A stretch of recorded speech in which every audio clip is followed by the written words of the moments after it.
You slept badly. Maybe it was a late shift, a newborn, travel, stress, or simply a night where your brain refused to switch off.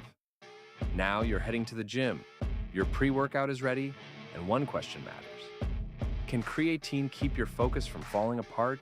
Not make you superhuman. Not replace sleep. Just reduce the mental drop-off enough to make the day more manageable. That question is no longer pure gym folklore.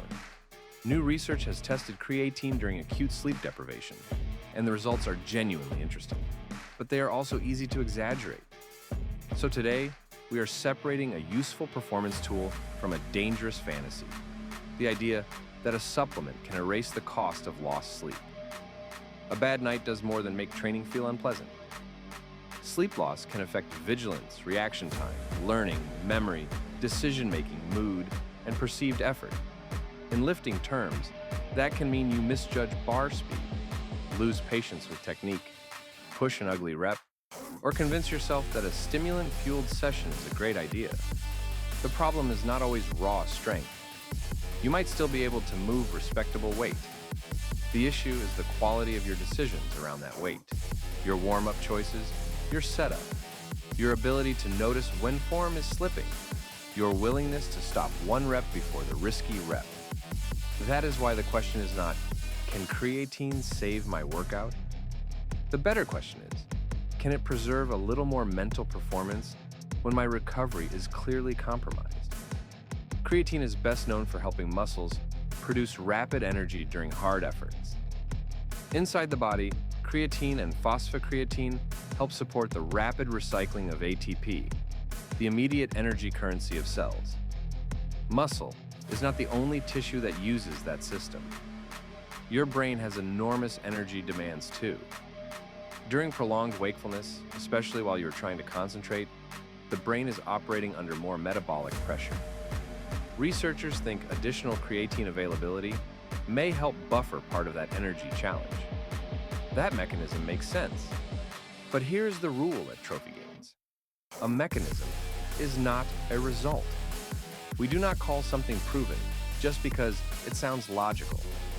We look at the actual human trials, and then we ask whether those trials resemble the situation of a sleep-deprived lifter heading into the gym.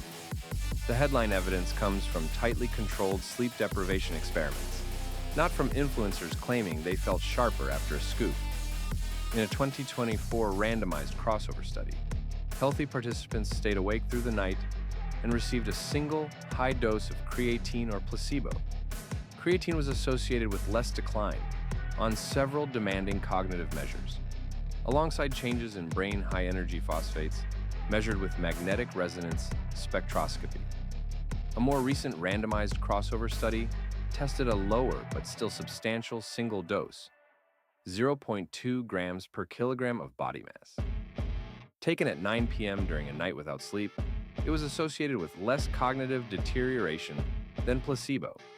The researchers reported improvements of up to 12% on selected outcomes.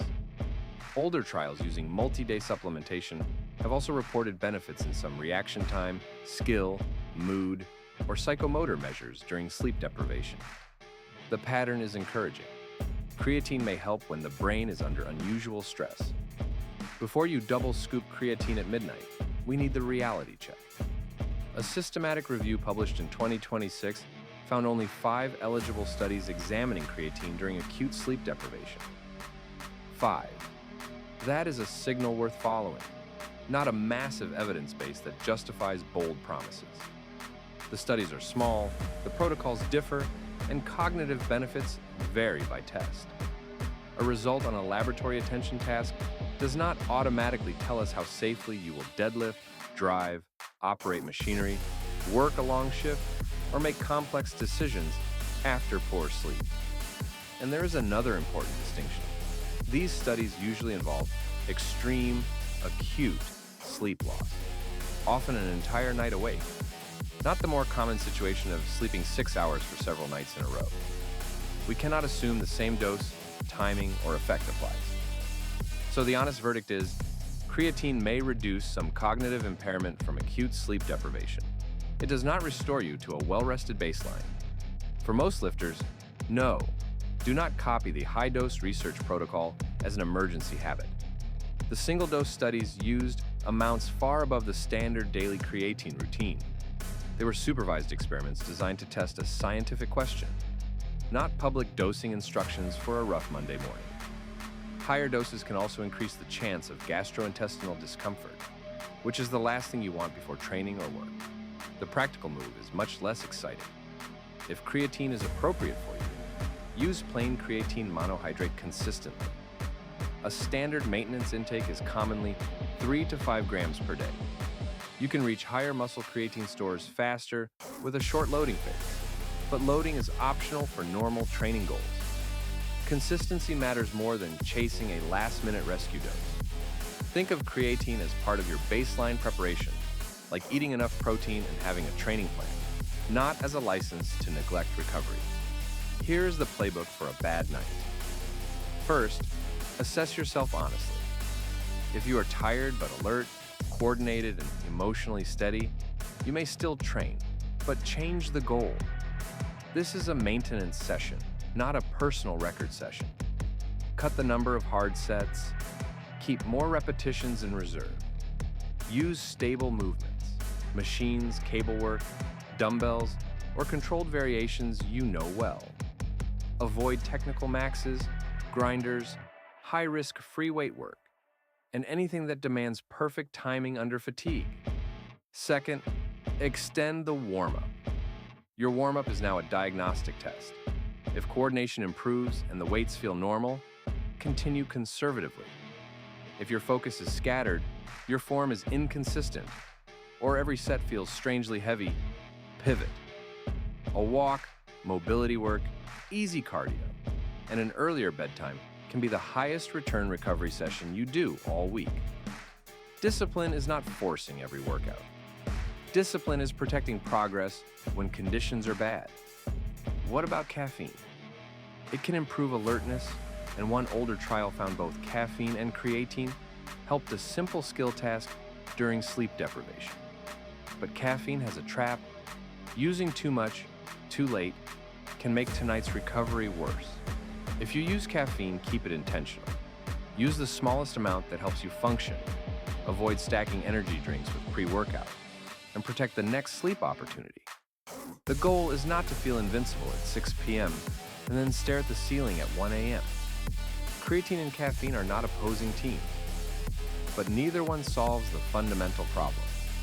Your nervous system needs sleep, food, hydration, daylight, a brief nap when practical, reduced training stress, and a consistent bedtime are not flashy. They are still the tools that move the needle most.